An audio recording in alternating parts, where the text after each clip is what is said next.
महाराष्ट्रामध्ये जवळजवळ 2,000 लाडक्या बहिणींचे अर्ज रद्द होण्याची शक्यता आहे. स्थानिक स्वराज्य संस्थेच्या ज्या निवडणुका लागणार आहे, त्या अगोदर महाराष्ट्र सरकारकडून लाडक्या बहिणीची पडताळणी होणार आहे. यामध्ये अनेक महिला अपात्र ठरू शकतात. सरकारने याआधी देखील लाडक्या बहिणींसाठी काही अटी ठेवल्या होत्या. ज्या महिला या अटीमध्ये बसत नाही, त्यांना लाडक्या बहिणीचे पैसे मिळणार नाही. चला तर मग याबद्दल आपण आज जाणून घेऊया. विधानसभा निवडणुकीच्या आधी राज्य सरकारने मुख्यमंत्री माझी लाडकी बहीण योजना सुरू केली होती. या योजनेद्वारे पात्र महिलांना दर महिन्याला 1,500 रुपये दिले जातात. मात्र आता या योजनेचा लाभ घेणाऱ्या लाडक्या बहिणींना मोठा धक्का बसला आहे. कारण सरकारने तब्बल 2,289 महिलांना या योजनेतून वगळल्याची माहिती समोर आली आहे. या सर्व महिला लाडकी बहीण योजनेच्या चुकीच्या पद्धतीनं लाभ घेत होत्या. तसंच या सर्व महिला सरकारी कर्मचारी असल्याची माहिती छानबीन दरम्यान समोर आली आहे. त्यामुळे त्यांना वगळण्यात आलं आहे, अशी माहिती राज्याच्या महिला व बालविकास मंत्री अदिती तटकरे यांनी विधानसभेत दिली.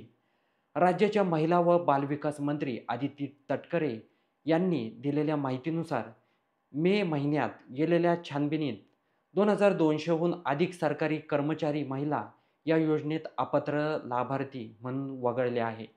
आता सरकार इतर अपात्र महिलांनाही वगळण्यासाठी आणि लाभ वितरण प्रक्रिया सुलभ करण्यासाठी पुढील चौकशी करत आहे. या योजनेमध्ये राज्याच्या अर्थसंकल्पावर मोठा आर्थिक ताण येत आहे. त्याचबरोबर अशी चिंता देखील व्यक्त केली जात आहे. नोव्हेंबर 2024च्या विधानसभा निवडणुकीपूर्वी जुलै 2024मध्ये महायुती सरकारने ही योजना सुरू केली. या योजनेअंतर्गत 21 ते 65 वयोगटातील पात्र महिलांना दर महिना 1,500 रुपये आर्थिक मदत दिली जात होती. ही निवडणूक जवळ आल्याने सर्व महिलांना या योजनेचा सरसकट लाभ देण्यात आला होता. परंतु आता सरकारला या योजनेचा आर्थिक ओझं वाटू लागल्याने आता लाभार्थ्यांची कसून छानबीन केली जात आहे.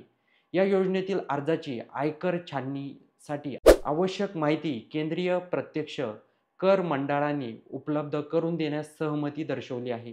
ही माहिती मिळाल्यानंतर सर्व 2 कोटी जवळजवळ 63 लाख लाडक्या बहिणींना अर्जाची पडताळणी होईल. याआधीच 9 लाख महिला विविध पात्रता निकषाची उल्लंघन केल्याने त्यांना अपात्र ठरवलं गेलं आहे. आयकर विभागाच्या माहितीनुसार आणखी लाखो महिला अपात्र ठरण्याची भीती आहे. त्याचबरोबर सध्या 2 कोटी 52 लाख लाडक्या बहिणी दर महिना 1,500 रुपये अनुदान दिले जात आहे. ज्यामध्ये सरकारला दरमहा सुमारे 3,700 कोटी रुपये कर्ज येतो. स्थानिक स्वराज्य संस्थेच्या निवडणुका होईपर्यंत ही आयकर पडताळणी पूर्ण व्हावी अशी माहिती व्यक्त केली जात आहे. तर मित्रहो, या संपूर्ण प्रक्रियेबद्दल तुमचं मत काय आहे? हे कमेंट बॉक्समध्ये नक्की कळवा आणि तुम्हाला लाडक्या बहिणीचा हप्ता 1,500 रुपये आला की नाही? आम्हाला ते पण कमेंट बॉक्समध्ये नक्की सांगा. जेणेकरून तुम्हाला लाडक्या बहीण योजनेची माहिती आम्ही तुम्हाला व्हिडिओच्या माध्यमातून देत राहू. त्यामुळे होऊ द्या चर्चा चॅनलला सबस्क्राईब करायला विसरू नका.